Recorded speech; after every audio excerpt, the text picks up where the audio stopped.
Statement I S P R کا prime minister نے اس کے اوپر اعلان بھی کر دیا. اب یہ واقعہ کینیا کے اندر ہوا ہے, very well known respected Pakistani journalist, کیا طریقہ کار ہو سکتا ہے تحقیق کا؟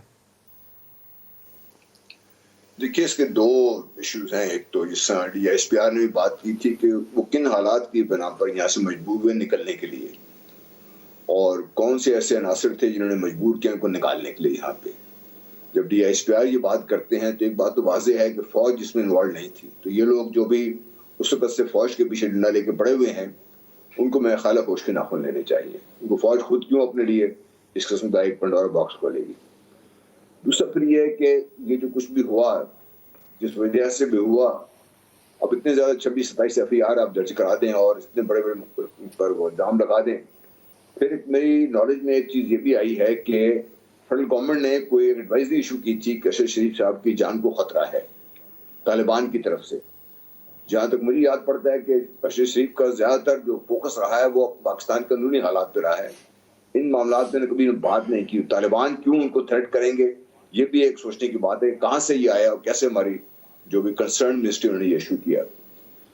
اب جہاں تک تحقیقات کا تعلق ہے, ایک تو یہ اینڈ ہے, دوسرا دبئی سے نکلنے کا اینڈ ہے. ابھی لوگ آپ نے خود ہی بتایا کہ حکومت کی طرف سے کوئی لیٹر گیا تھا, کس نے لکھا تھا. اور تیسرا جو کلیدی یہ مسئلہ بنے گا کہ کینیا میں وہ اس ملک میں بھی بدقسمتی یہ ہے کہ لا اینڈ آرڈر کی سچویشن سمجھ لیجئے یا پولیس کا اپنا جو کردار ہے وہ اتنا اچھا نہیں ہے جس میں ہم اعتماد کر سکیں کہ اب تک جو بھی شواہد ہوں گے کو مٹا نہیں دی گیا ہوگا.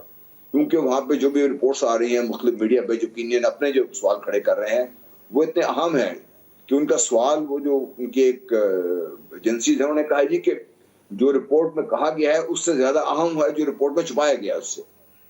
تو وہ جو کچھ بھی یہ ہوا ہے یہ اس سینڈ پہ جب یہ پتہ چلانا مشکل ہو جائے گا تو پھر آپ کی جو انکوائری یہاں پر بھی ڈیفیکلٹ ہو جائے گی. تو یہ چاہیے کہ ہماری جو کنسرنڈ ایجنسیز ہیں, چاہے وہ آئی ٹی ہے, جو کنسرنڈ اس چیز میں جو ماہر ہیں ہمارے پولیس کے آفیسرز, وہ اس وقت وہاں پہ ہوتے کینیا میں اور پولیس کے ساتھ مل کے کام کر رہے ہوتے. حکومت سے حکومت کو ڈسکس کرنی پڑے گی کیونکہ یہ فورن آفس لیول کا کام ہے. یہ ہم نے آلریڈی کر لینا چاہیے تھا اس کو.